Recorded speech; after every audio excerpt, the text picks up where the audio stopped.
All right, everybody, Sex Bear the numbers, and we're doing a quick update here. I wanted to look at these space stocks, and let's see what's going on.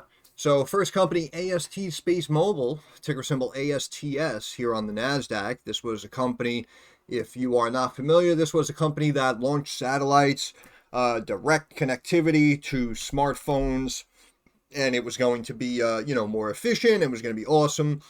But as I said again, that we ran this stock up from essentially the mid-low twos up to almost $40 a share. And in my opinion, it wasn't really on big news. Now, of course, if you own it, you're going to say, oh, this guy sucks. Boom, dislike video. Okay, fair enough. But at the end of the day, this stock is not worth $7.5 billion, especially since they just reported a whopping $1.1 million. So I understand people are going to say, well, it's not about the numbers. Yeah, I know. Fair enough. But at the end of the day, they do play a part. And you can't just ignore the underlying business and ignore viewpoints like mine just because it's on Reddit or you like it or space, brah. You know what I mean? So you have to be a realist when it comes to these situations. So again, I'm not going off on this path to try to rip anyone apart.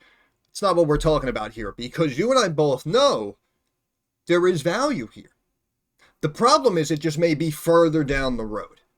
And that probably shouldn't upset you, because I'd assume that probably 9 out of 10 of people watching these updates, you're probably planning to be a long-term shareholder. And you're probably hoping that over the next 2, 3, 5 years, they continue to launch their satellites and sign deals and generate revenue, and it's going to be awesome. So, as we always say, if you are a long-term holder, then you have to deal with the short-term volatility in order to get the long-term growth. So, here today we can see ASTS actually pulling back after hours here with these numbers coming out. We initially had the pop up to 28, and I was sitting here like, holy crap, what'd they just say? But then we started to drop back down, so I basically assumed that there was no big announcement, right? And that was just short-lived. And the numbers came out. We can see big loss this quarter, but we already know the company's operating at a loss currently, but lost $1.10 a share. Analysts were only expecting a loss of 20 cents, so definitely a little rough quarter for them. They mentioned a beef up in expenses, and I believe it was about 10 million that they rolled into R&D, which is research and development. And just like we spoke about recently with SB, and I gave the example from Take-Two Interactive Software when I used to pitch the stock, similar situation. Right? Smaller, up-and-coming company. It takes money. You have to spend money to make money. And when we saw years ago the beefed-up R&D expenses with something like Take-Two, people didn't want to touch it because it looked weak in the financials. And then what happened? Then new titles came out that people were pumped about. Sales were better than expected. Revenue was beating expectations. Losses were getting more and more narrow, getting towards flat. All of a sudden, there was value there, right? But the point of the story is when you see an increase in R&D expenses like we have here with ASTS, just keep in mind, you may not actually reap the rewards of that move for, who knows, 8 months, 15 months, 2 years. And again, we know, oh, that sounds like a lot of time, especially with social media. You wake up, you see some schmuck posted, oh, bro, I just bought these calls. I'm up, 8,900%. Yeah, I know. It sucks and it really hurts. We all want to be millionaires overnight. But just remember, if anyone was able to just wake up, nail a trade for, 18,000% returns and make millions of dollars, everyone would do it. We would all be millionaires. And if, again, if, like they say, if it's easy, it's not worth it, right? So, you have to go through these trials and these tribulations here. But again, long story short, this pullback right now, stock closed sub 27, down a point, roughly 3.9%. Markets began to pull back in the afternoon. You got Powell over there mumbling some stuff into a microphone, and we can see that yields ended up starting to climb, and now we're slightly up from where we closed recently, but also we had DXY, which tracks the US dollar. We can see that that spiked up at about 3 o'clock and hit 107. And we know technically that, well, usually the rule is that when the dollar goes up and the yields go up, that's when stocks go down, which is why I was saying someone like Trump is technically very good for our markets, for our economy here. When we had Trump, unemployment was down, GDP was up. So technically, all of that economic data should begin to slowly improve. But I will say that because the markets ran up so much, if now we do start to get these policies implemented over the next couple of months, if it does cause our yields to rise, our dollar to strengthen, that's why I'm saying after the big rally the market's been on, we may actually have a pullback or just a consolidation period throughout 2025. So it may not be as exciting of a year as a lot of people were expecting off of the Trump victory. But again, we know anything can happen, so we'll see what happens. But after hours here, ASTS, let's go. 2390, 2380, down 3 points, 11.33%. We can see we dropped down to about, like 2260. We're channeling up. Looks like we're actually wedging here, preparing to break back down. But if we draw out some trend lines here, you can see from this big pop going back August 15th after last earnings, when they made a whopping 900 grand and the stock jumped from 21 to 39 for no reason, in my opinion. You can see that we've come back down. And if we draw our trend line across the bottom, you can see how we touch up, had a flash crash, big bounce off of it, and now we're pulling back stocks right here. So in my opinion, these are the levels to watch. If we immediately sell off right down to this trend line, you're looking at about like 2160, 2164 maybe. And that actually wouldn't be a big red flag. What would be a red flag, well, not a red flag, but let me correct that. What would signal a further larger sell-off, okay, we'll go with that, is that if we break this trend line here, because you see after we had the big run up and the last big pop, we've kind of just been in this kind of little downward consolidated channel, right? And we know that after stocks go on big rallies, something like this, I mean, this can hold for 6 months to 11 months before we eventually pop out. And I know it may sound crazy, but again, we can cite something like GameStop, GME. We could look at the chart in a second. I'll show you what I'm talking about. But right here, in my opinion, I would keep an eye on about 2164, this trend line here.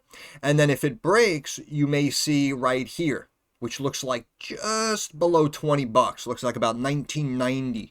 So those are the levels I would watch, because if we come down here and if we're in this channel and we happen to break that bottom trend line, this is where, again, you may meet up here and you might be looking at like 16 3/4. Or look at this upward channel here before we took our next pop higher, which of course makes no tech analysis sense at all.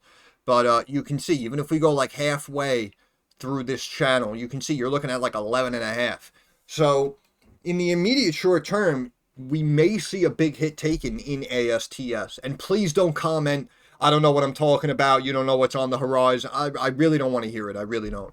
Because with all due respect, your company that just reported $1 million is not worth $7.5 billion. So welcome to Earth. Welcome back to reality. Stock pulling back 12% now. In my opinion, should be down here. In my opinion, it's a $5 stock. And, we can't keep pulling the wool over everyone's eyes and hyping it up and making it sound better than it might be just because, quote unquote, space, brah. So I appreciate that argument.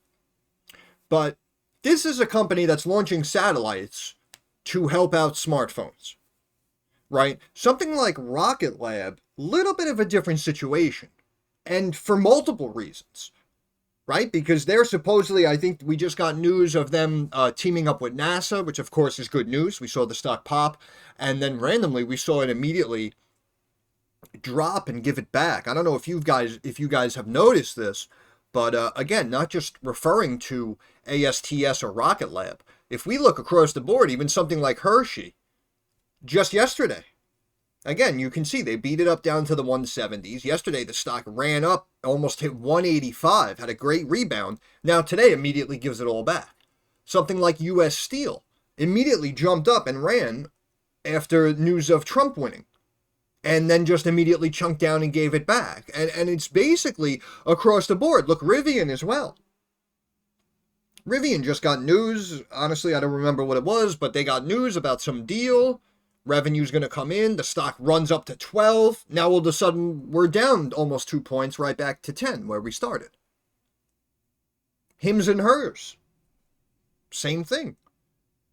Stock, again, had a massive run initially. People started to pile in. Elections were over. Oh, this looks like a good stock. All of a sudden, boom, drops down 20%, 25% or whatever it is, right back to where it was. So we've been seeing some really wild moves over the last couple of days. So, again, may be a little hard to determine what, a perfect entry price may be. But that's why, in my opinion, I do like to look at the numbers. And, is this stock going to pull back to 5?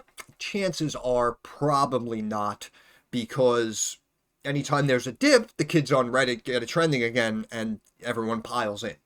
So that's why I'm saying we could stay in this downward channel. I'd be looking for these levels here, 2160, roughly, sub 20, and we'll see if it breaks down into the low teens or even lower, or if we're able to just come down and just bounce and just kind of hang out in this channel, right? Because technically, we need more. We need more. But wait, my original point was when I compared this to Rocket Lab. Rocket Lab, as we said, we just got news of NASA. But also, more importantly, people are tying them into that whole SpaceX, NASA, we're going to go to the moon, we're going to go to Mars, it's going to be massive. So they're kind of putting them in that category, right? Which, of course, is understandable. But we know also that timeline is a couple of years away.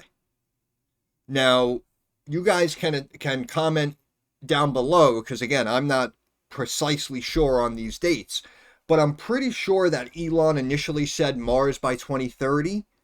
And we may have moved that up to 2028. Let me know in the comments what you heard about that, because again, I don't want to mislead anybody. Maybe I got incorrect information. But first of all, if that's true, we can see that we're approaching the end of 24. So while we may still get good news and see something like Rocket Lab grow as a business over time and sign new deals, we know that technically the really big news that we're waiting for is technically still a couple of years away. The difference between Rocket Lab and ASTS is the fact that Rocket Lab is actually generating revenue. And if you look at their previous earnings report, all the numbers are up quarter over quarter. They did better than they did this time last year, right? So if we look at the overall business, if you tell me Rocket Lab should continue to hold at least, even if it doesn't go higher, but ASTS could sell off, then in my opinion, that makes sense. Because at least Rocket Lab has the business to back it up, right? ASTS still very early. We're still technically in this stage of infancy. And I know that they finally completed their satellites. They delivered them. Everyone was hoping that there weren't any launch issues. Boom, they launched them. There weren't any issues. They're up. Everything's fine. Okay, great. But now again, in my opinion, you may continue to kind of sell off and just remain quiet until, who knows, middle of next year, because technically what I feel Wall Street is waiting for is the revenue. We want deals signed. We want companies to reach out and say, oh, you launched your satellite? We heard it's going to be awesome. Let's do a 3-year deal and we're going to pay you this much to use your satellites. We need that kind of business information.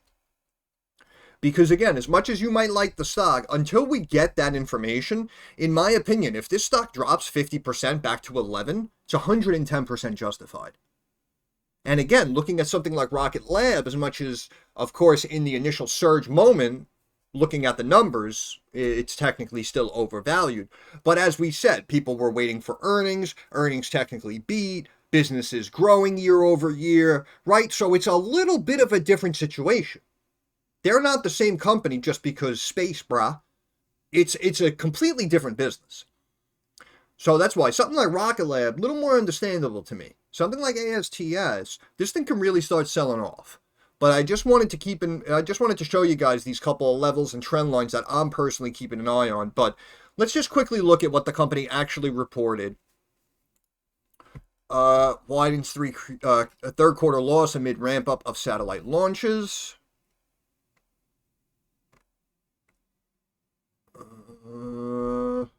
Looking ahead, the company said it has agreements in place to launch up to about 60 additional satellites during 25 and 26. So, see, again, in my opinion, where is the business? Everyone was supposedly so pumped and waiting for this company to launch their satellites. Now they launched their satellites. Where are the business updates? That's what I want to know. Because listen, launching, again, 60 satellites during the next, year or two. Yeah, okay, great, phenomenal. Are we going to utilize them? That's what I'm personally waiting for. And of course, here come the comments now. Bro, oh, it's hilarious. You don't know what you're talking about. Stock's going to 300. Yeah, okay, yeah, sure. Sure, buddy, sure. Let me tell you something. When you saw this go to this, you should have dropped to your knees and thank God. I'm going to say that right now. I don't care who says what to me in the comments section. Stocks don't rally 2,000% over months off what I felt wasn't that big of a deal. Because again, people want to say, you're crazy. They completed the satellites. They delivered them. They launched them.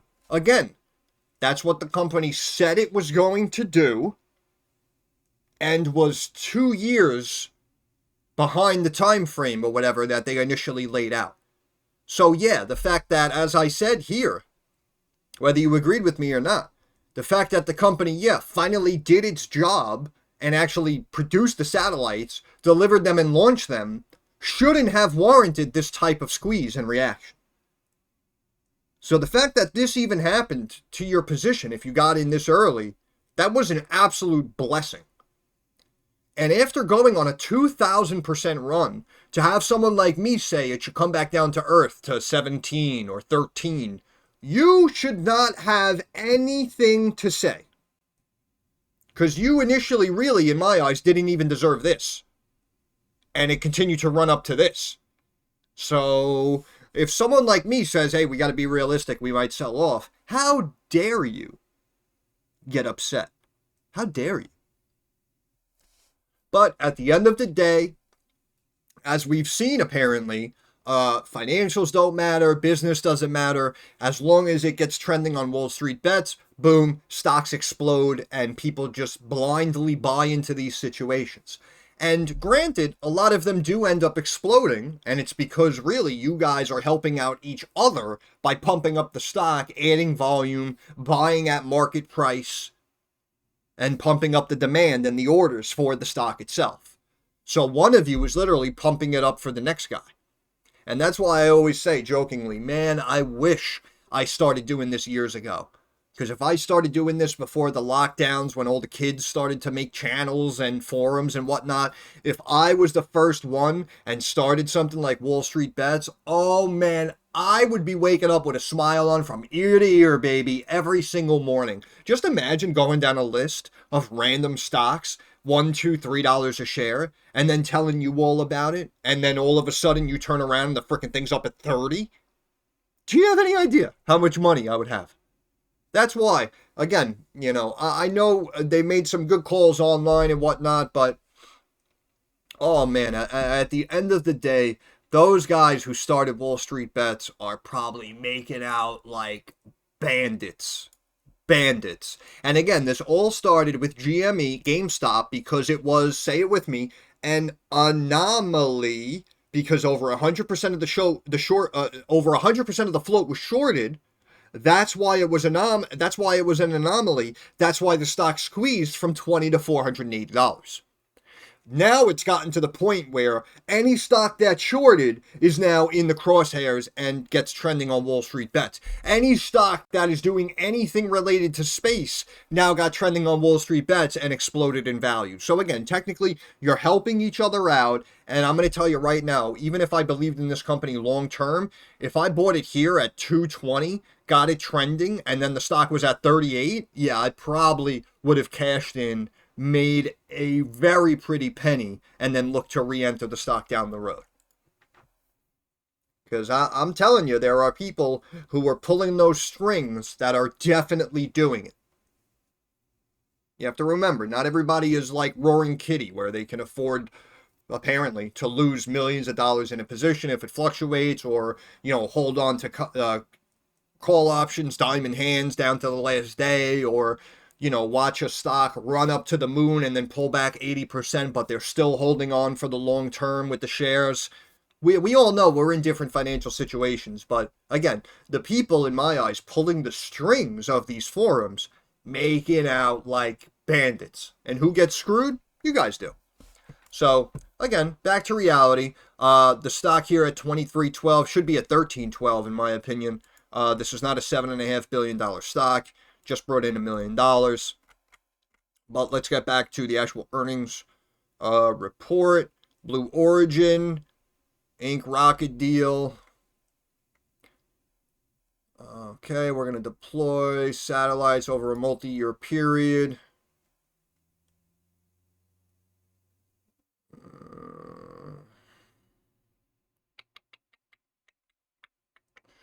Launch campaign will be in 25 and 26. So again, something like this, after the big run-up, and we can see it's kind of in that downward consolidated channel, it may stay in that channel until, who knows? We don't know what the dates are, but you understand my point. We may not see another big run-up or another big breakout in ASTS until, I don't know, April of 25, right? So we may have a little bit of time for the stock to adjust and kind of come back down to reality a little bit. So we'll see what happens. Yep, loss widens. They made $1 million.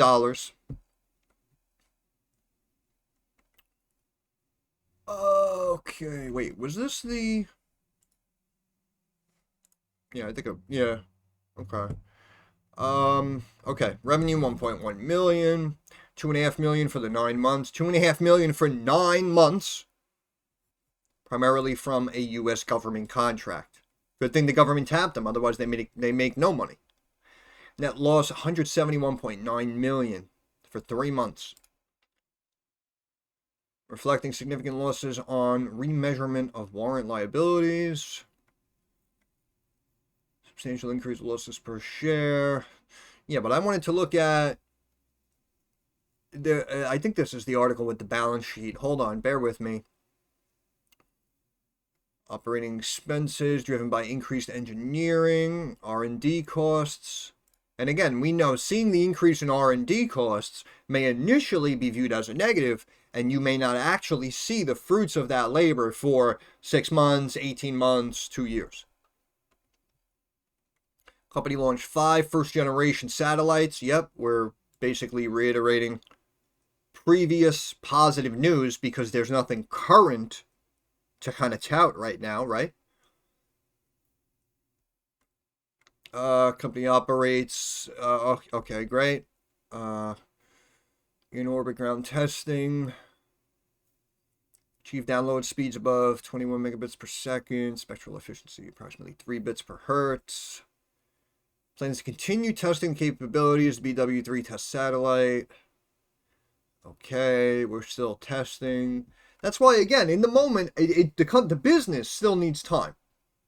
And that's why, if we're going to continue to test and keep an eye on everything for the next couple of months, then if nothing happens, it's understandable, right? And if 3 months from now we hear testing completed, everything's great, and boom, this company just signed a 3-year contract for $80 million with us, right? That's the news Wall Street is waiting for. I'm telling you right now. I'm telling you that much right now. The company operates engineering development centers everywhere. Okay, very good. Company has strategic partnerships. Yeah, we knew this even before the stock started to run. We knew these businesses were investors. Okay. It's over 3,450 patent and patent pending claims worldwide. Okay.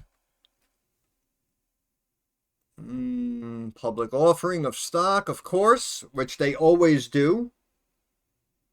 If you notice, 9 out of 10 of the companies you all get trending. Again, a lot of them were zombie companies. A lot of them were businesses that were going out of business and had no proprietary business attached to their business model. But you exploded these stocks up, getting them trending. And what do 9 out of 10 of them do? Issue new shares, collect millions and billions for themselves, and more times than not, continue to screw over shareholders. Think about how much money GameStop has raised since lockdowns and the short squeeze effect. And they just consistently keep reporting lowering revenue. They're closing store. The business is actually shrinking in front of your eyes, but they're collecting hundreds of millions of dollars because you are pumping what I feel is a dying kind of it's just not the type of successful business that is going to happen here in this environment. Like I don't know how to explain it. I don't know how to explain it. And if it doesn't make sense to you, go back and watch my video from like 2 years ago when I analyzed Bed Bath & Beyond, said that there was nothing proprietary, I wouldn't buy the stock no matter what's going on, and then a week later or whatever, the company announced they're filing bankruptcy and they're delisting themselves or whatever the heck happened with that situation. So that's what I mean, bro. That's why sometimes you have to take a step back and look at the actual business. Don't just blindly buy into something because it's trending. Or because some other guy online says, oh, it's going to the moon, you just don't understand. Yeah, you know what? Maybe you don't understand. And if you don't understand and it doesn't make sense, then don't risk your hard-earned money. Because you're the one who's got to wake up early or do with a graveyard shift or whatever the heck you have to do to generate that money for yourself and your family. So to just blindly throw it into a situation, again, was I wrong? Did the stock explode in the short term? Yeah, sure, fine. But also on the flip side, again, as we said, we've looked at multiple stocks, Hims and Hers, Soundhound, Rolls-Royce. The list goes on of all the companies we looked at that looked good in the numbers that was going to show you, quote unquote, guaranteed growth, regardless of what was taking place. So that's why, again, did you maybe miss out on this massive surge? Yeah, sure, fine, whatever. But now if it comes back down to earth and drops down to $9, no one can be surprised. And also on the flip side, a lot of the stocks that I said I personally like and are growing nicely have been growing nicely since we started the channel. So that's why I say, in my opinion, work smarter, not harder, try to eliminate that stress. But anyway, it just grinds my gears that these stocks get these surges in share price that they don't deserve, and then they immediately dilute the stock and pay themselves. And everyone just keeps getting these crappy companies trending. It blows my mind. Establishment of a new equity distribution agreement to sell up to $400 million of Class A common. Sure, why not? Also completed the redemption of all outstanding public warrants. Company issued convertible notes as well, totaling $145 million to strategic partners, enhancing its liquidity position. Yeah, well, it has to, because it's leaking like a freaking sieve right now. So they had to raise a couple of $100 million to keep their head above water. Looking ahead, AST plans to continue leveraging strategic partnerships, of course. Utilize proceeds, fund its ongoing satellite development and deployment efforts. Strong liquidity position, but again, they're operating at heavy losses right now, so the strong liquidity might not last too long, but we'll see. Not trying to be completely negative, because again, as much as you feel I might be beating on your stock right now, just remember, like we always say, men lie, women lie, numbers do not lie. And in the numbers, you don't deserve $27 a share, or even $23, wherever it is after hours. Stock should be 50% lower than where it is right now, in my opinion. Oh my God, we're laying out all the risks. All right, we're moving. Now, there was another article that broke down. Yeah, I think it was this. The company says, quote, we achieved many significant milestones in the quarter and continue our momentum with several key pieces now in place. With the first 5 Bluebird again, we're re-mentioning this old news that caused the squeeze. Because, of course, there's nothing really new and positive to report in the moment. First 5 satellites achieved. Yeah, okay, great. Secured orbital launch capacity. Yep, a lot of markets. Okay. Again, when the deals and the revenue starts coming in, I'll hop the fence and agree with a lot of you. Okay. Until that happens, I'm sorry, this is not a $7 billion company. Just remember, that is also almost 3 times as much as SoundHound, which just beat on EPS, beat on revenue, increased revenue guidance for 2024, increased revenue guidance for 2025, increased EBITDA guidance moving forward, and that stock dropped 18%. And it's also worth, like 30% of what ASTS is worth. Just keep all that in mind when you try to defend that this is a $7 billion company. 60 Bluebird satellites. Again, sounds great. That'd be good business, obviously, for ASTS. Hopefully, that would generate a good chunk of revenue. But we need the contracts to be signed. We need solidified, concrete business and revenue in place. And in my opinion, that's why Wall Street isn't as pumped, I'll say, as they were several months ago. Achieved initial validation of our AST 5000 ASIC chip with test software, test equipment in place to commission during 2025. So it sounds like the hype in the moment has died down. The company right now doesn't have anything too crazy going on, but in 25 and 26, as we see here, we're going to have, tests in place.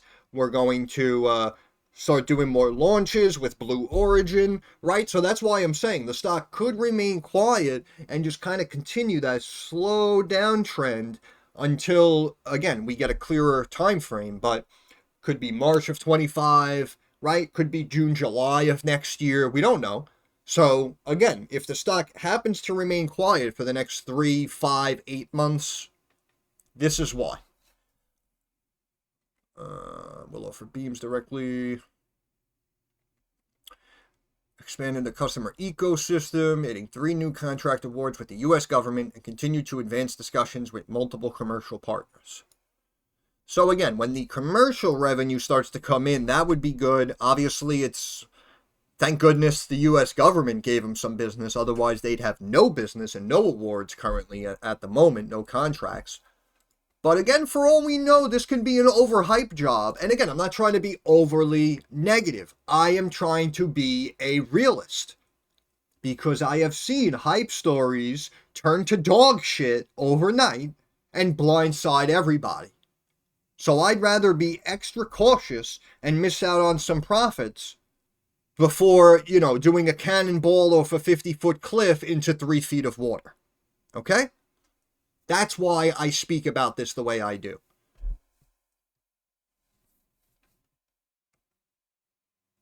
Space Development Agency to compete directly as a prime contractor under the hybrid application for a proliferated low Earth orbit program. Okay, fine. Added 3 new contracts. Yep. Okay, we're just repeating. Growing pipeline government opportunities for non-commercial application demonstrates significant advantage of AST dual-use technologies. And again, I'm not trying to beat them up, but right now with the government contracts really only, for all we know, this company could have been held above water and pushed to launch their satellites just to benefit the government. People, and again, for you to say, wow, you just went down a rabbit hole, you're talking about some wild crap right there. Let me tell you something. Not to be rude. If you don't think that is a possibility, you are very naive. Because remember, if it was the hot shit that you keep saying it is, you would have gotten more than a couple of government contracts by now. Because supposedly everyone was waiting for you to finish and launch because it's going to be game-changing, right? So where are the contracts? That's what you should be asking yourself. Now, does that mean you should sell immediately? No, in my opinion, no. That's not what I said at all. But I think it is pertinent for you to look through all of these lenses when looking at something like ASTS. Again, Rocket Lab, a little bit of a different situation. We could be going to Mars. That's on the horizon years down the road. But again, that company just reported earnings. They brought in $100 million. It's up year over year, quarter over quarter, right? So we have a more established business with Rocket Lab. So they are not in the same category. Even though, again, space, brah. I get it. But they're not the same. Strong balance sheet with $518.9 million in cash. Yep, thanks to you pumping up the stock and them issuing more shares. Received $153 million net proceeds. Repaid some debt. That's good. We had cash of $518 million. Operating expenses $66 million. Stock-based compensation expense. In my opinion, no one at this business should be getting stock-based compensation. Nobody. Again, it took you an extra 2 years and who knows how much more hundreds of millions of bleeding to finally do your job and to deliver for your business and our government and your shareholders. So nobody should be rewarded, in my opinion. But as we know, we don't run the companies. This represents an increase 2.7 million. 10.3 million increase in R&D costs. See, so that's what I mean. Something like that, we're going to potentially reap the rewards of, a year and a half down the road. Operating expenses increased. We're reading.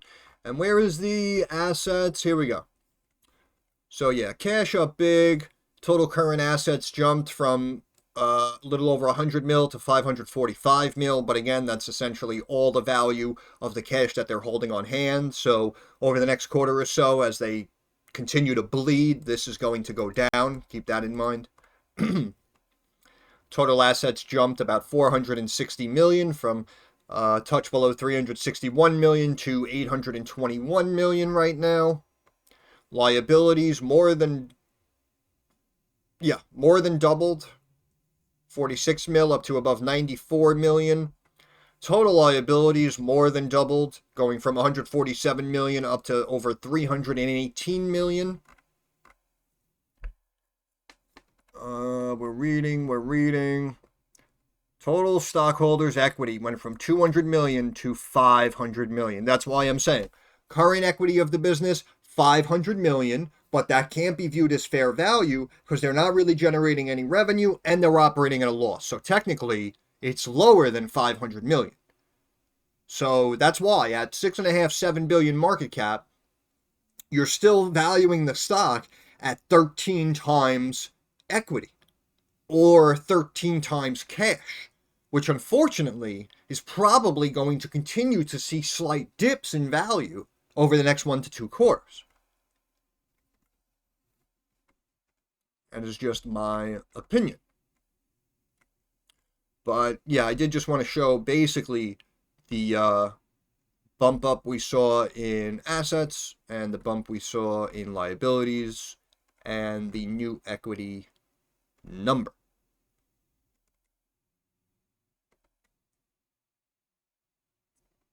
Proceeds from issuance of common stock. Boom! Look at that number, baby.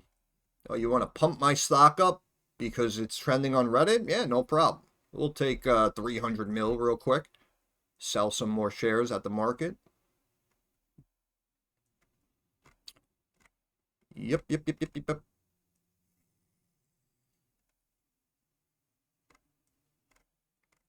I can't wait for people to flip out in the comments section. Oh man, it's going to be great. It's going to be great. But yeah, in my opinion, again, I'm pretty sure you understand the gist of what I'm saying. So again, realistically in the numbers, should it really come back down to like single digits? Honestly, yeah. Yeah, it should. But again, you guys still have the hype behind it. You still have the popularity of the stock, the traders jumping in and out on these drops, these pops. So it's still very active. It's actively watched. So that's why even coming down to this trend line here, slightly sub 20, might piss you off.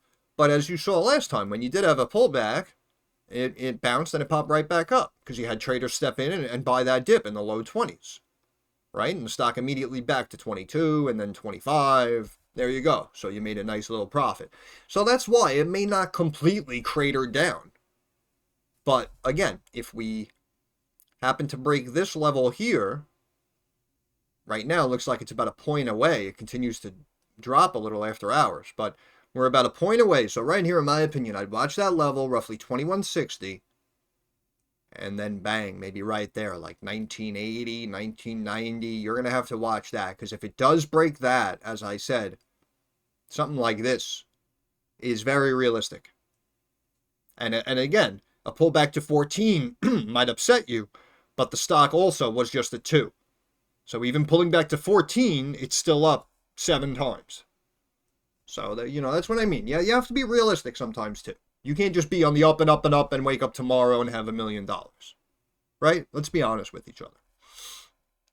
But, technically, there are a couple of things on the horizon.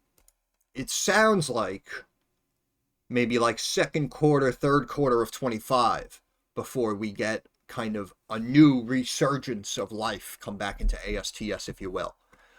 But again, even something like the 200-day, since the run-up here was sub 4, now it's almost 14.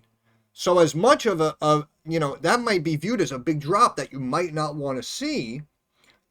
But again, a pullback to reality or an adjustment, a retest to something like a moving average is technically a healthy move. And if I told you that it was slowly going to pull back to 14, but then bounce off the moving average and go right back to 20, then chances are it wouldn't upset you too much, right? So that's why, again, seeing something like the moving averages climb up and seeing a big drop to retest it, in the moment, does it suck? Yeah. In the long-term scheme of things, it might actually be necessary to come back to reality, retest a nice key level, and then have a bounce back up. Just like you saw with Palantir, right? Perfect example real quick. Palantir, where was it? Yeah, right here. See, we were on the up and up. We come back down below the moving average. We flatten out. Earnings came out, right? Little mixed. Some people thought they were good earnings. I mean, it technically was, right? They beat top and bottom line. Stock ended up dropping down to about 21. And if you look, it's like right, if we like draw this across, it's kind of like right at that trend line right there. See what I mean? So if you look, well, yeah, again, it's not perfect, but you understand what I'm saying, right? So if you look at the support trend line, it was on the up and up. It was good numbers. Boom, the stock takes a hit. The stock's down. What the hell's going on? Oh, look, it came right down to that support trend line. And now after a good quarter, you might see a nice healthy bounce now after we retested this longer term support trend line. And kaboom. Right?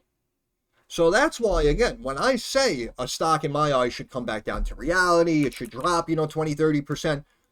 Obviously, if you own calls, that sucks. You don't want to hear that. But if you're a shareholder, you can understand why I'm saying what I'm saying. You need those adjustments. But yeah, let's look at stock charts real quick. Pivot points.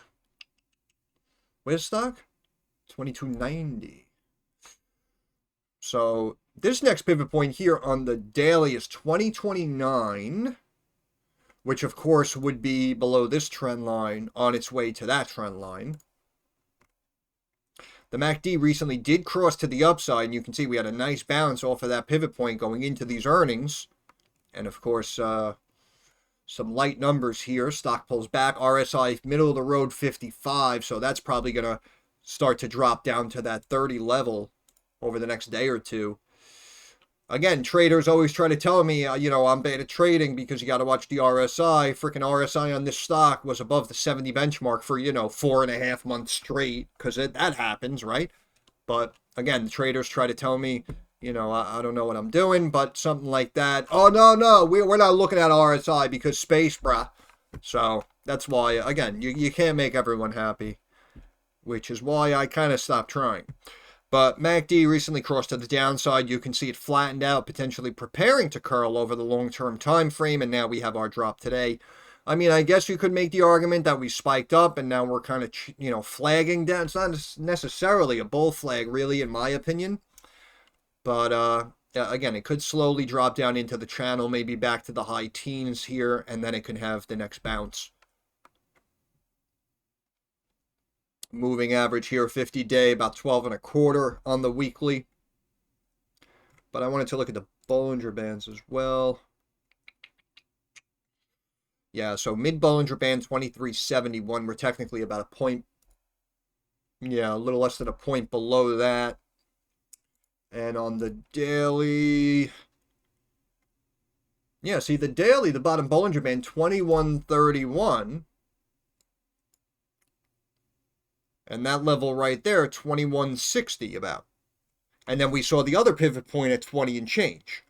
Right? So from like 2160 to like 2020, you have a bunch of levels to keep an eye on. So we'll see if it drops down to retest this level and then bounces, or if we break and we drop down to, 20, slight sub 20, and test those other levels.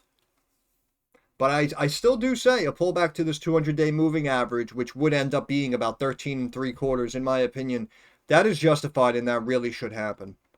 But again, the kids love it and it's still trending, so who knows? Who knows what's going to happen? But yeah, are there, big things on the horizon? Yes. Can we completely bash the company? No, not really. But again, in my opinion, it just seems like Wall Street's waiting for deals to be signed, revenue to be set in stone, so to speak. And you want to start to generate that stream, right? Because again, right now, a handful of government contracts, very nice. But again, it seems like similar again to what we saw with Palantir. It's like, yeah, we kind of know the government money's coming in. What about the commercial revenue, though? And that's why we said again that Palantir seems to be on the up and up. Because they always try to raise that concern like, ooh, commercial revenue might miss estimates. And then what happens? They come in above estimates and the stock just keeps climbing, right? So they're continuing to grow and beat expectations. And that's why something like ASTS, I still say, whether you think it's overvalued, undervalued, it really doesn't matter. Because in the moment of the business, we might just remain quiet, channel down, and then when we get the announcement, oh, this company just signed a 3-year deal to use their satellites, and they're going to pay them $58 million. Boom, that's going to be the catalyst. You understand? In my opinion, anyway, that's the way I'm looking at it. But yeah, I don't know how long I've been talking, but let's look at Rocket Lab real quick. Probably spoke for way too long. But let's look at Rocket Lab too quick. So, yeah, again, we've been seeing this over the last couple of days with a lot of names that we mentioned, again, like Hims and Hers, and US Steel had a pop and is now dropping, and we're seeing this with Rocket Lab as well. Rocket Lab was going up and up here inside of this wedge, had the random premature breakout off of a Trump win, which, in my opinion, shouldn't have happened. And then, of course, we had the pop up here to 2255, which is probably excessive. And then we had the pullback here. Stock closed 1736, down a point and a half, 7.8%. After hours, 1714, down another 20 cents, roughly another 1.25%. So we may slowly start to come back down into this wedge, maybe meet up and retest this 20-day moving average here, maybe at about 13, 14 and change. So we'll see how this one starts to look. But if we look at the numbers here, we can see technically a little bit of a mixed report, but the revenue did beat estimates, and we're technically up year over year, right? So that's why, again, we have a different situation when comparing these companies, because Rocket Lab just brought in $100 million. So that's why you can't put them in the same boat as ASTS. You can't put them in the same valuation as ASTS, right? So ASTS going into the earnings, 7.6 billion market cap. Rocket Lab, after this pullback, 8.6 billion market cap. So they're almost neck and neck. But as a business, they are technically light years away from each other. Rocket Lab just brought in 100 mil. ASTS just brought in 1 mil. Right? So that's why, again, something like Rocket Lab, if you're telling me, no, I'm more pumped about Rocket Lab, the business seems to be growing, I think more people are going to continue to tap them, I think, they're going to team up with SpaceX, NASA, I think they're going to be, a partial big player in the trip to Mars, right? If you're laying all that out, in my opinion, I can appreciate that. I can sure as shit understand the growth of Rocket Lab in this current state much more than ASTS right now. I will say that, in all fairness. Whether I think that Rocket Lab is overvalued in the numbers or not, if you expect Rocket Lab to like drop and then pop back up, understandable. If you're going to tell me ASTS should go to 40 just because, that kind of sounds silly to me. But let's get into what happened. So if we actually look at the numbers here that came out again just a few days ago, this was Tuesday. I know I'm technically late, but again, we had ASTS come out, so now we're kind of just doing a combined space video here. But earnings, slight miss here. You can see, look at that, 0.06 of a cent. They reported a loss of 10 cents a share. Analysts were expecting minus 9.4 cents. Very slight miss. Revenue comes in above expectations, 104.8 million in revenue for the quarter. Analysts expecting 102.28, beating that estimate by about 2.5 million, or roughly 2.5%. So very nice growth that we're seeing here in Rocket Lab. We'll get to the news in a second. 8.7. Yeah, so that's the first time over the last couple of quarters that they did come in light.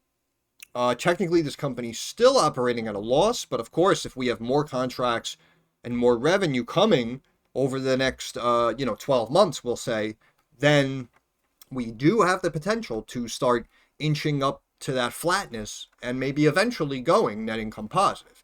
But we can see right now, company technically operating at a loss. Technically, we're on the up and up, right? If we look Q3, 104.8. This time last year, 67. So business growing very nicely here, coming out of 23, going into 24. I would probably assume that trends continue. You have to spend money to make money, it looks like. And we can see that they brought in about 244 million, cost them about 182 million to do so. But technically, revenue has been growing now for the last 4 years in a row. So that's why, again, in my opinion, as much as I kind of hate on some of these, trending stocks or these space stocks, I will say, in all fairness, at least Rocket Lab has some business to back it up. Space ETF soar, Rocket Lab's Q3 earnings beat, new deal. Shares are buoyed as Rocket Lab, a competitor of SpaceX. Okay. And see, again, the fact that the company technically reported a mixed report, because they beat on revenue and missed on earnings, right? It is what it is. And they popped 40% off a mixed report. That's what grinds my gears. I'm not trying to hate on your stock. I'm not saying they can't get to Mars in 5 years. I'm not saying any of that. But what I'm saying is, technically off a mixed quarter, you got rewarded 40%. When we both know you didn't deserve that pop. No way. Because again, in all fairness, let's be logical about it. They missed on EPS. They beat on revenue. Business growing year over year. You saw 40-50% pop. And I divert back to SoundHound. That beat on EPS, beat on revenue, also sees growing business year over year, quarter over quarter. Increased full year guidance for 24, increased full year guidance for 25, increased EBITDA guidance moving forward. That stock dropped 18%. Okay? That's what grinds my gears. If you're going to make it seem like, I don't understand, or again, it's like rules for thee, not for me. Like, that's why I don't want to hear this nonsense. We have to be honest with each other. If this stock was not trending on Wall Street Bets, you may have seen 4%, not 40. End of story. That's why when I say that these moves are too extreme, or when these stocks should pull back, the fact that you even have the audacity to comment that I'm out of the loop, I don't understand the vibe, don't quit your day job, you guys say all these dumbass statements to me. The fact that you can't call it like it is and admit that you got truly blessed because thousands of other investors just piled in and helped out your surge. Again, if you can't be honest with me, then you and I are never going to see eye to eye. I'm going to tell you that much right now. The surge followed the release of the company's third quarter earnings, which surpassed expectations, again, only half of them, and the announcement of a new contract with a commercial satellite constellation operator. Commercial. Right? That's also the difference between Rocket Lab and ASTS, right? Because we looked at only a few government contracts, no commercial revenue yet coming in from ASTS. Okay, revenue 104. Yeah, very good jump from last year. Again, 60 million and change. Now we're up to over 100 million. Excellent year-over-year revenue growth. Right? And that's what I mean. That's why, again, if this was something like SoundHound, again, people were saying SoundHound took a hit because margins went down or whatever. This compares to a loss of 8 cents a year ago. They just lost 10 cents a share. So losses technically widened from this time last year. And you saw a 40 to 50% bump. That's why, again, you can't bullshit a bullshitter, bro. I used to make 700 phone calls a day. Even when someone would tell me a fact straight up, I was such a verbal assassin that I will always end up making myself look correct. All of you older investors out there in your 40s and 50s who have been fielding phone calls from stockbrokers over the years can probably attest to this fact as well. So that's why, again, when people get into debates with me, you don't really understand the true animal in which you're going into the ring with right now. But again, I'm trying to be professional. I'm not trying to get personal or rip you to shreds too much in the comment section. But again, I know what I know, and numbers don't lie. So again, don't bullshit a bullshitter. If it wasn't on Reddit, stock honestly might have dropped 20%. You don't know. Looking ahead, Rocket Lab expects Q4 revenue between 125 and 135 million, ahead of estimates of 120.94. See, now this again, technically, this is good news. Increased guidance. Next quarter, coming in, 5 to 15 million above these estimates.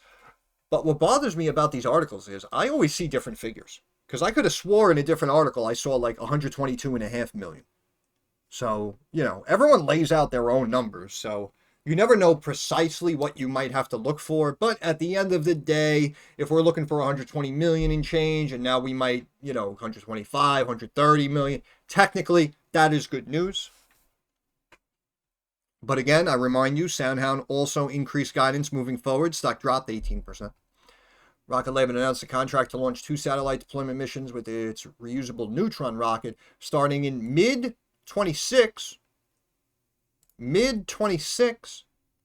First launch of the Neutron rocket is scheduled for 25, which could position the company to compete for contracts in the U.S. government's $5.6 billion initiative overseen by the Space Force. So, yeah, okay, I agree with that. Chances are they probably stand to get a piece of that couple of billion. Obviously, we have to wait to see how this Neutron rocket launches, again, scheduled for 25.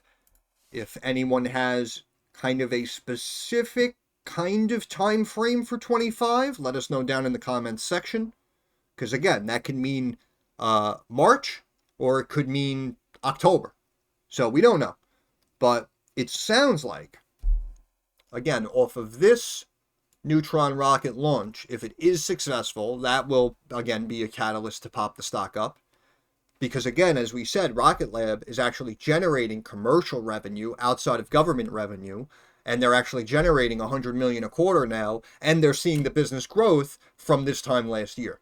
So that's why if Rocket Lab sees a successful launch, the stock will probably go up. When ASTS had the successful launch, the run already happened. That was already factored in, you understand? That's why the stock went down. And people said, wait a minute, we were waiting the whole time for this to happen. Then they did it, and now the stock's down? That doesn't make any sense. Believe it or not, it actually does make sense.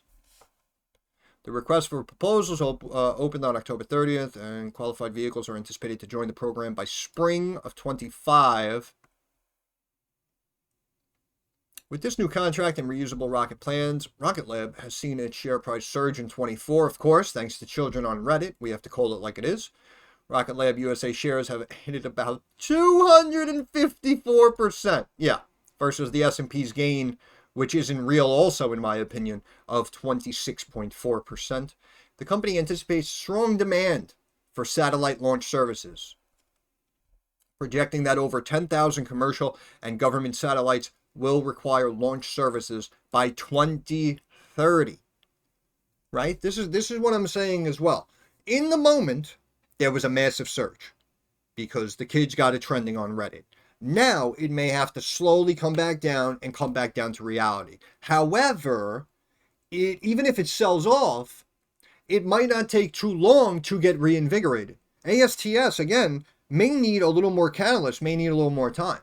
Sounds like Rocket Lab, probably first, second quarter of next year, which is what, 6-7 months from now? That's when we may potentially hear about the Neutron rocket launch.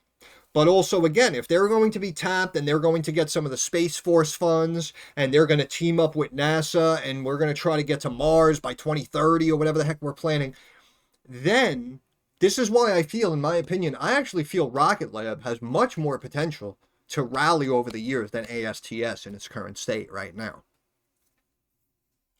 But honestly, again, I'm not necessarily too upset with Rocket Lab, but again, I think I made a plausible common sense argument as to why the stock really shouldn't have seen a 40%, 50% bump. I mean, again, some of these moves are out of hand. You, again, talk to some older investors. Ask them what used to have to be reported from a business to see 50% runs. I'm serious. This demand could create a $10 billion addressable market. See, again, they talk about the market, the size of the market. Oh, if we just get 10% of this market, can't think like that. But yeah, okay, big market, sure. Positioning Rocket Lab to capture a significant share alongside Elon Musk's SpaceX, which we know will probably get the bulk of the share. In my opinion, they should anyway, which recently secured a $734 million contract from the U.S. Space Force for a series of upcoming missions. Space ETFs. See, again, global space economy estimated to reach 1.8 trillion by 2035.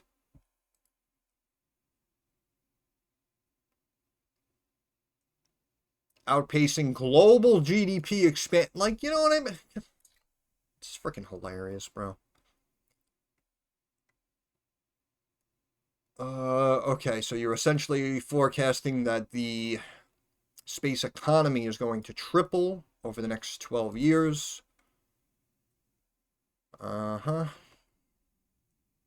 Which again, until these specific businesses start bringing in that chunked up revenue, all of these forecasts and market sizes don't mean anything.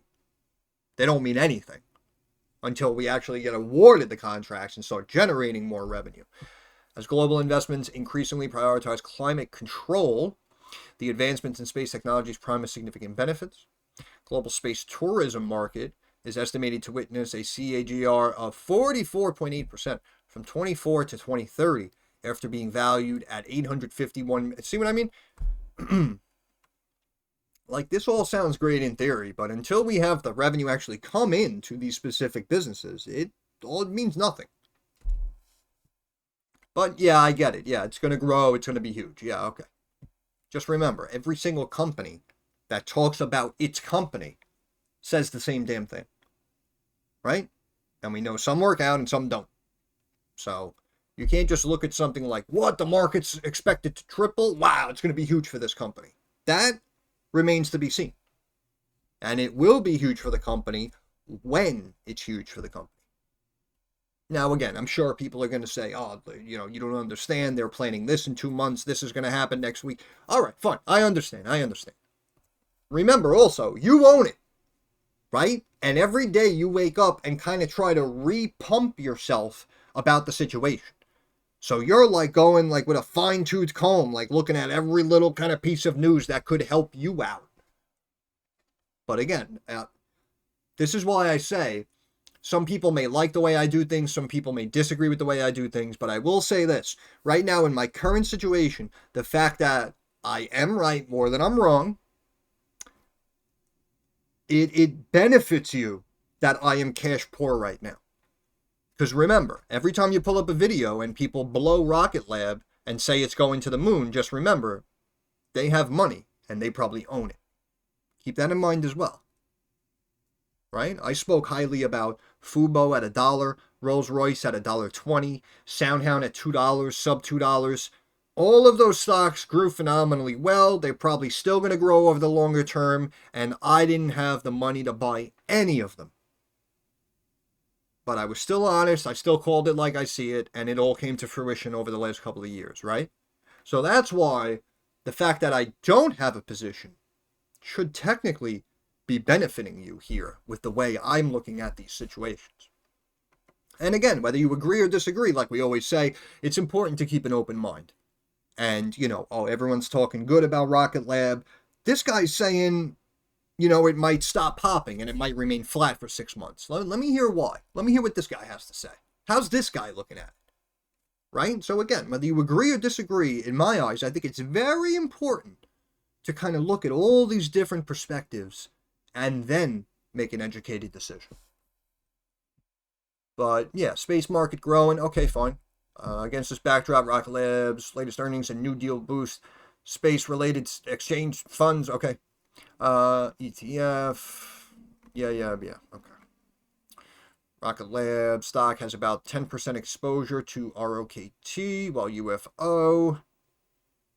Okay. Space ETFs. Okay. Maintained at buy by B of A.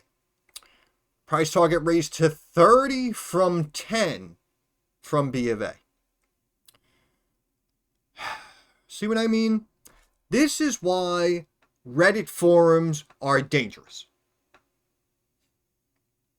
There's no way I personally, if I was an analyst at B of A, there is no way I would bump up a price target 200% based off a company that just slightly missed on EPS and slightly beat on revenue. Right? We have to call it like it is. But technically, that's good news, right? So you got B of A who thinks it's going to 30. So that could potentially show some long-term growth. We got Cantor Fitzgerald upgrades price target from 7 to 24.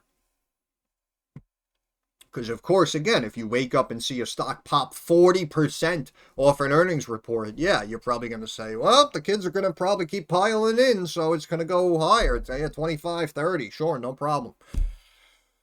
So it is what it is. I'm not going to get upset.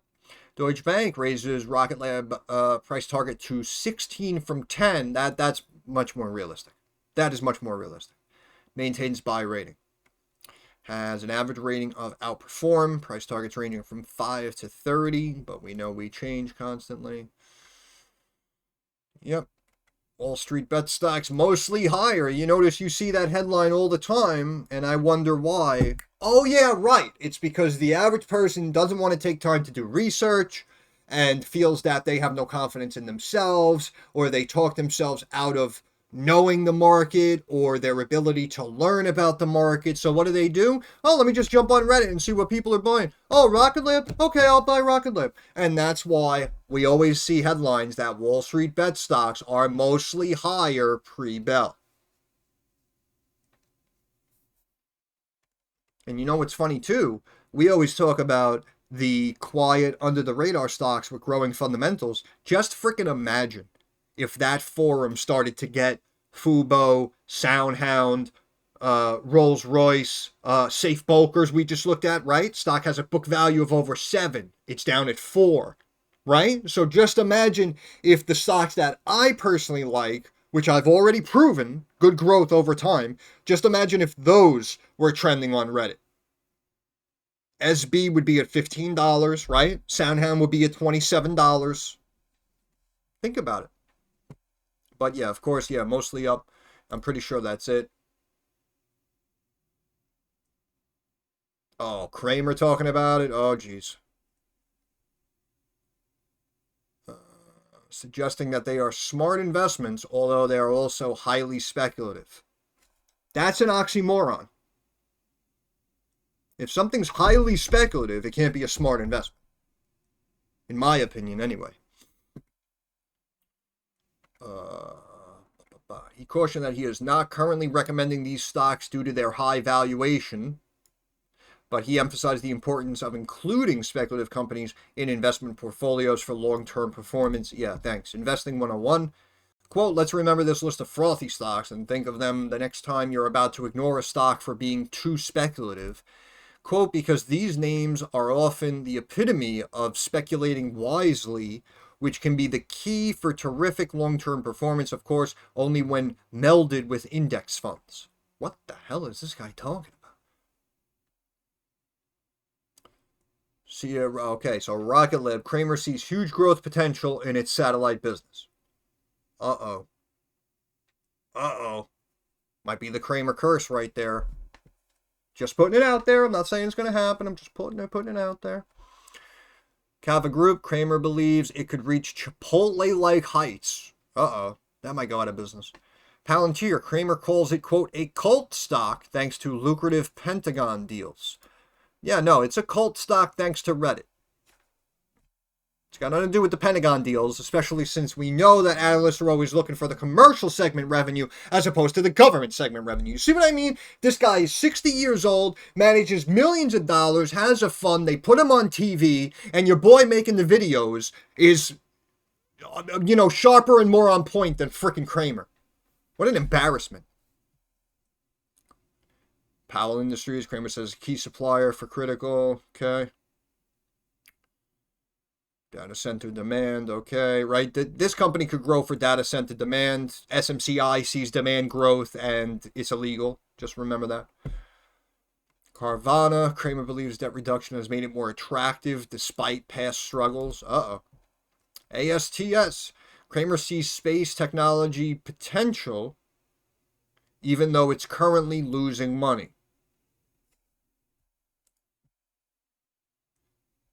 Praises MicroStrategy again. Another good one on my channel. Said MicroStrategy, of course, is one of the largest holders of Bitcoin. We looked at Bitcoin. The consensus was the fact that, again, this was months ago, but the consensus was the fact that Bitcoin was going to keep climbing. We were going to see highs. It was coming off whatever the halving. We had elections coming up, and that's why we were saying if you basically believe Bitcoin will continue to climb, consider taking a position in MicroStrategy. Obviously, Bitcoin is up huge. Shout out to I'm sorry, whoever it was in the Discord who recently mentioned that they took profits on MicroStrategy. I believe saw returns of about 130% just over the last couple of months after hearing about it on this channel. AppLovin, New Scale. Okay. Yeah, but that's funny that he... Because people, again, we know the memes, people go opposite Kramer sometimes. So the fact that he kind of spoke highly about both of these space stocks recently, I don't know. For all we know, they might go down now for the next 2 straight weeks. Who knows? But, I love me some Jim Kramer. So yeah, Rocket Lab. Okay, we're continuing to slip after hours. Again, again, this might be because ASTS is down, right? And that's the problem. That's the problem. Because as we just looked at some of the numbers, they're not in the same boat. So to bring this down because ASTS is down is just silly. It's just silly. But yeah, after the big surge up, we can easily kind of come back down to where we started and we can get back to about 14.5 maybe. And let me see this trend line. Yeah, this was technically the top line of the wedge that it looked like we were in until, of course, it got fake because it was on Reddit. And this is why we could see a pullback maybe to about 13 and 3/4, maybe even 13 and a half. In my opinion, it would be justified because, again, if we strictly look at revenue, we brought in 244 million last year, cost 180 million to do it. So even if you just look at revenue, you're trading over 30 times last year's revenue, which again, technically overvalued. If we look at the realistic numbers, which means they brought in 244 million, but it cost them 180, which means they were only in the black by about 60 million and change. If we look at that number, then we're even more drastically overvalued. But let's recrunch some numbers real quick, and we'll check it on stock charts real quick. I know I'm probably talking longer than you wanted me to. I don't care. We can see the debt recently jumped up here in Q1 of 24, slightly down a couple of mil over the last couple of quarters, 470 million in debt and 266 million in cash. So that puts us at negative 200 million roughly. I just want to see something though. Free cash flow technically improved by, about 4.5 mil year over year. That's a good sign. So yeah, we're at about minus 200 mil. We have assets outweighing liabilities in the short and long term, which is good. Okay, we had assets jump up to slightly above $1 billion. We had liabilities, of course, double recently, but the stock explodes. Total equity, 419 million, consistently decreasing for 8 quarters in a row, potentially longer. Right? This is what I mean. Again, I usually know what I'm talking about, and I'll be right 8 out of 10, 9 out of 10 times. But when it's one of your precious stocks that's trending on Reddit, you try to act like I don't know what I'm talking about. You got blessed. You have the exception to the rule.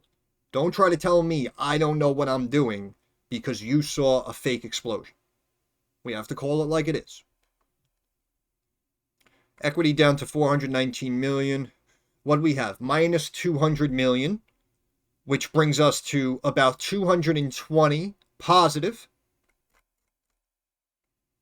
And again, losses minus revenue would bring about 60 mil, which would bring my personal quote-unquote fair value of this current business at about $280 million. Current market cap, 8.7 billion. That's why I don't agree with a 40% explosion off of a mixed result. But as you see here as well, it says company has a 1.05 billion backlog as well for the Electron rocket and plans to launch the Neutron rocket in 2025. But again, just like we saw with STEM, and believe me, I'm not wishing this upon Rocket Lab, but as we saw with STEM, a growing backlog means nothing until the revenue actually comes in. So that is technically a very good positive, but we have to make sure we consistently see revenue increasing and they beat estimates more times than not, right? So we have to see the proof in the pudding itself. But technically, good news. Worth 50% jump? No, definitely not. Is it good news though? Yeah, absolutely. And of course, we can see the book value per share down almost 50%. Now it's sitting here at 84 cents a share. As much as you love your company, if they closed its doors tomorrow and liquidated everything in its name, you would get 84 cents a share. Right now, stock trading at 16, 17. So again, is it technically overvalued? Yeah. Could it pull back to, 14, 13? Yeah, we just looked at the chart. Of course, it's possible. Me personally, would I buy shares of Rocket Lab on a sell-off compared to ASTS? The answer is yes. The answer is yes. Even though we're seeing some dipping fundamentals here over the quarters and over the years, with the current business state, I would definitely feel much more comfortable personally buying shares of RKLB as opposed to ASTS right now in the moment. So again, if you guys say, yeah, I agree with the chart, I think it's going to pull back. If it dips below 15, I'll buy more. Understandable, in my opinion. Understandable. The people who were saying ASTS shouldn't be down. I just added 50 grand after hours because it pulled back. In my opinion, that was a little impulsive. That may turn out to be a silly move. So, of course, we know only time will tell. Any of these companies could come out tomorrow, make a big announcement, boom, all of a sudden the stock jumps back up 30%. So, we know that. But again, we have to try to be a little realistic. And just remember, as much as you might, kind of hate on me for not saying Rocket Lab's going to the moon, just remember, there are some poor people out there who got the news late, believe the hype that you kids were saying online. There's someone out there who bought this stock the other day at $22. I'm telling you right now. And right now, they're instantly down about 20%. So again, that's why I say, keep that in mind before you just type some nonsense. Oh, it's going to be huge. It's going to the moon. Keep in mind that someone just got royally screwed because of listening to statements like that from people like yourself. And again, it's, I'm not trying to get too personal with you, but again, remember that. Someone felt they missed it. Someone listened to the hype you guys were posting online. Someone bought this stock in size at 22. And now they're down big. Just remember that. The next time you say, oh, it's going to the moon, it's going to be a game changing, blah, blah, blah, blah, blah. Stock charts real quick, I'll let you go. RSI, look up. Traders always tell me, up, you got to play the RSI. Well, RSI on this stock's been above 70 for weeks. So, what? Another exception to the rule? Just because you like it? Just because it's space, brah? Just because it's on Reddit, brah? Let's be realistic. So this can easily come back down and gap fill, as it should, because it shouldn't have popped up to begin with. And we should come back down there to the mid-low teens. Even a nice test right here, mid-Bollinger Band, 12.5, would be beautiful. And that would potentially curl this and maybe even get right about to cross and then bounce. So if you can get a nice deep discounted price like that, definitely could be considered. 50-day moving average climbing nicely with the stock. We can see back in May, June, we were at 4. Now the 50-day moving average is above 10. And that's what I mean right now. 45% drop down to 10. Will it suck? Yes. However, again, you can see since it last bottomed out and then started to gain momentum in May, you can see it only really retested that moving average one time and has been really curling to the upside. So even if it comes back down to 10 to retest, it would more than likely probably bounce, but also, as I say, it would be healthy for the company. It would be a realistic, down-to-earth move. But again, the stock's trending on Reddit, so RSI doesn't count anymore. Oh, look at the weekly RSI. Let's go. Where are my traders? Right? That's what I mean. When I make a short-term call, people try to tell me, oh, your timing was off, the RSI was too high, the RSI was too low. Not when it comes to the precious Reddit stocks, though. All of a sudden, RSI doesn't matter, resistance levels don't matter, Bollinger Bands don't matter, VWAP doesn't matter, right? All of a sudden, nothing matters just because you guys are hyping it up on an online forum. It's mind-boggling. RSI on the weekly sitting a touch below 90. I repeat, 90 for RKLB. MACD just flies straight up. Oh, it's great. It's great. Wait, let's check the pivot points real quick. I'll let you go. And again, as I said, I'm not necessarily trying to crap on your stocks. I'm not saying space companies can't be huge over the years. That's not what I'm saying. What I'm saying is they had fake explosions in value strictly because of Reddit, which is dangerous. Because again, when you saw it hit 22.5 and hit new highs, you probably thought it should be there. But it immediately gave it back, and now it's at 16. So I guess it shouldn't have been there. That's why I say, again, whether you agree with me or not, whether you want to dislike the video because I'm not blowing it like everyone else is. I do not care. I have been more right than wrong over the past. And also, again, I have no money to invest, so all these great calls I haven't made $1 off of. This is all for you over the last like 2.5 years since I've been running this channel.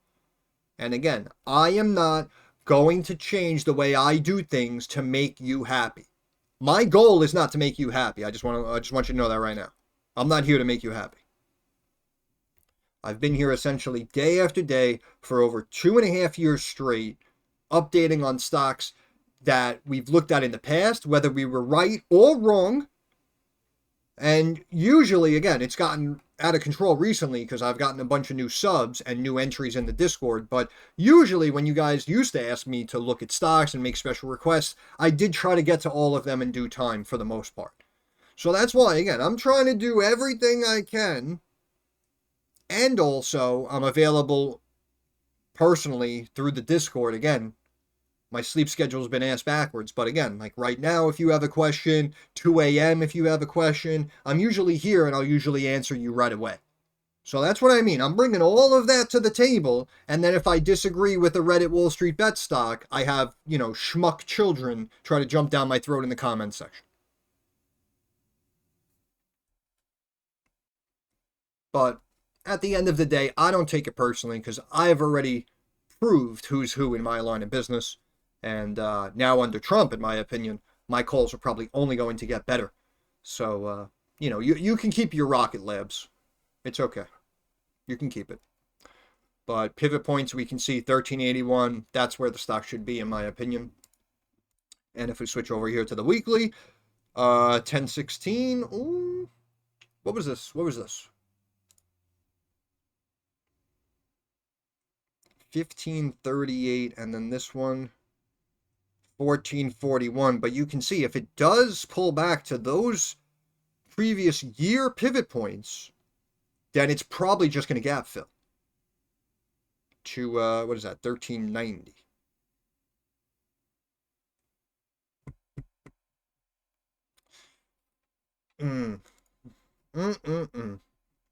Again, my main concern is not the fact that they don't continue to sign deals or it no longer is trending on Reddit. Like, I'm not even thinking about that. What I'm thinking about is the fact that regardless of what good news these stocks have been telling us, whether it's a space company or a skincare company, it doesn't matter. My main concern is that now the dollar strengthens and the markets start to pull back as a whole, right? And again, I know I've been saying that concern for like the last year and a half, but again, reminding you that everything you're seeing is fake. I don't care what anyone says to me. I will fight tooth and nail and go head to head with any economist out there. I don't care. Because even the argument of, well, we devalued the dollar, so we had to pump up the markets. Right, but at the same time, we did not devalue the dollar by 50%. And that's how much markets are up just in the last couple of years, which is essentially unheard of. So we basically helped fuel the reverse market crash, which I keep saying, which means that now with Trump in behind the steering wheel, if we re-strengthen the dollar, control our costs and our expenditures here in the country, then that in turn will probably strengthen the bond market, which should in theory weaken the stock market.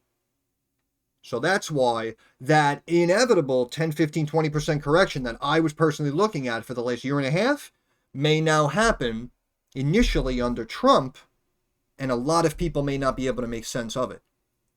But we kind of just did, right? But yeah, that's pretty much it. I don't know. I just spoke for an hour, so I'll end it there. But once again, it's Stocks by the Numbers. I want to thank you guys for stopping by. If you have any questions, comments, concerns, please drop it down in the comments section. I'm usually pretty quick to reply. Thumbs up algorithm helps me get more eyes on the channel. And of course, subscribe to the channel. That is our handshake agreement. That is how you help me help you.